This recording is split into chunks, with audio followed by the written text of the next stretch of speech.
Bismillahirrahmanirrahim. Assalamualaikum warahmatullahi wabarakatuh. Perkenalkan, nama saya Nisa Rahma dengan NPM 10603181033 dengan mata kuliah Farmasi Fisika.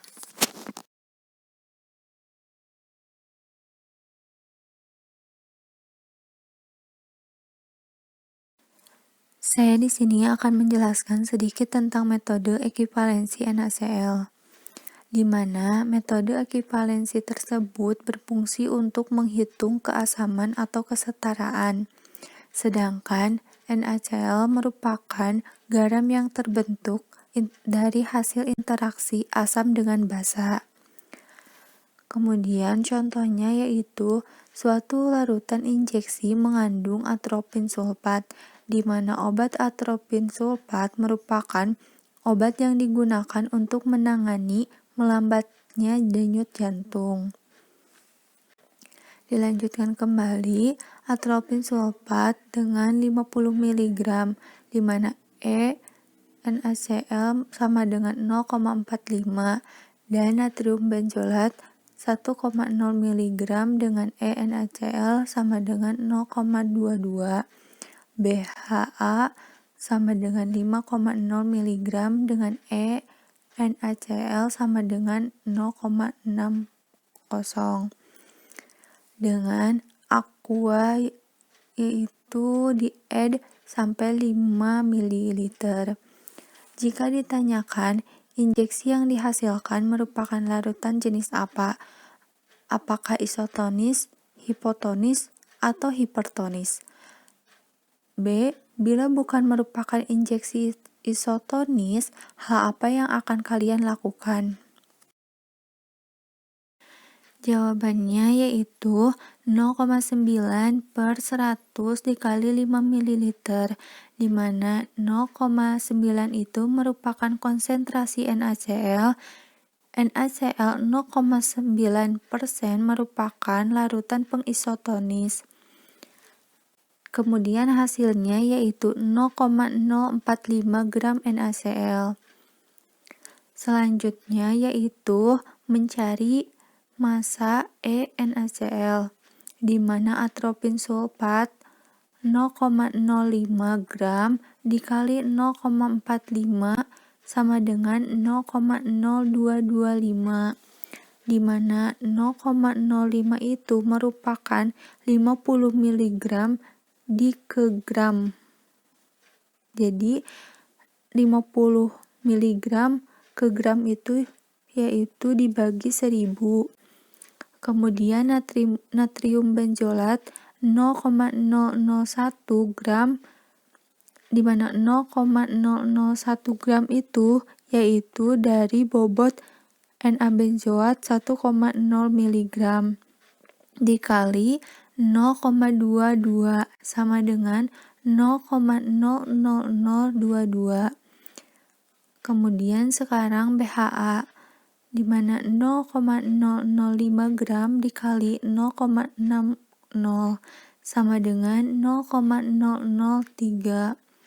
Maka dihasilkan gram NaCl 0,0225 ditambah 0,00022 ditambah 0,003, maka hasilnya yaitu 0,02572.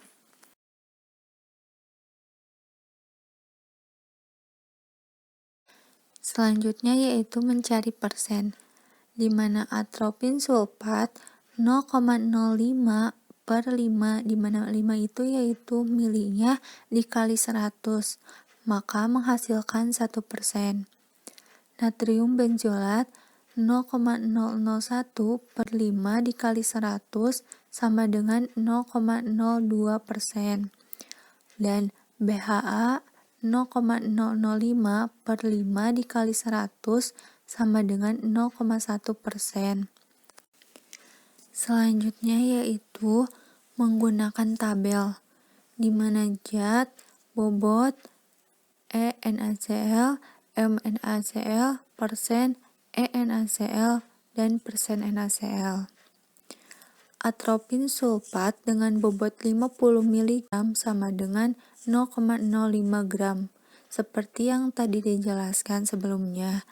Kemudian EnACl masukin 0,45 M EnACl yaitu 0,0225 dari hasil tadi yang telah dihitung. Kemudian persennya 1%. NaCl 0,45 persen NaCl yaitu 0,45.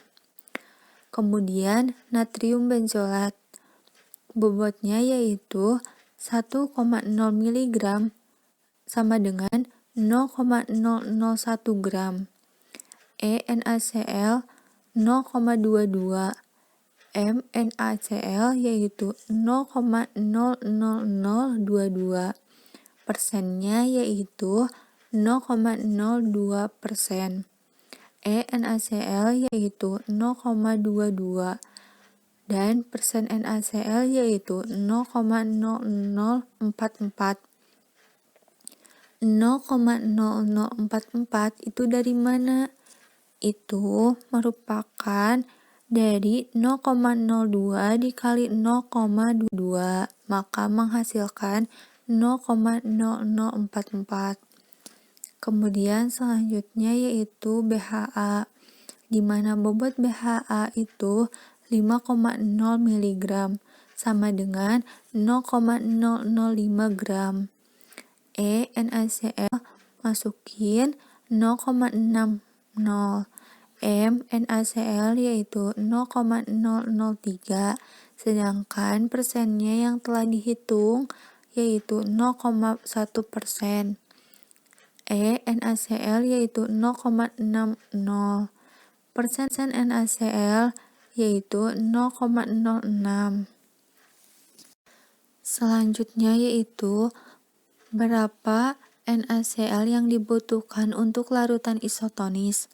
Maka larutan isotonis yang dibutuhkan adalah 0,045, di mana 0,045 itu dari hasil yang gram NaCl dikurangi 0,02572 dari hasil yang sebelumnya, maka menghasilkan 0,01928.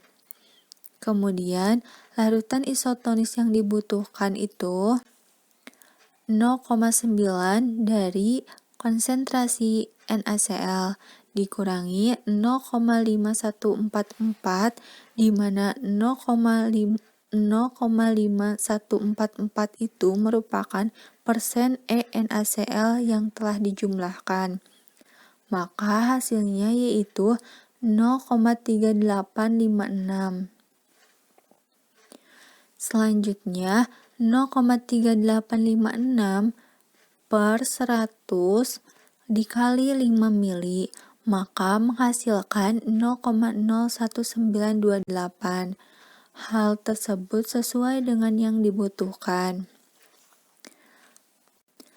Untuk pertanyaan yang B, bila bukan merupakan injeksi isotonis, hal apa yang kalian lakukan?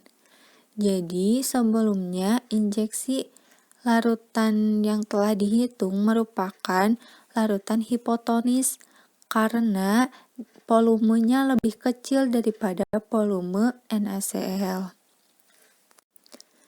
Nah, kemudian yang harus dilakukan ketika larutan tersebut merupakan larutan hipotonis, yaitu dengan menambahkan larutan NaCl 0,9% yang telah dihitung tadi.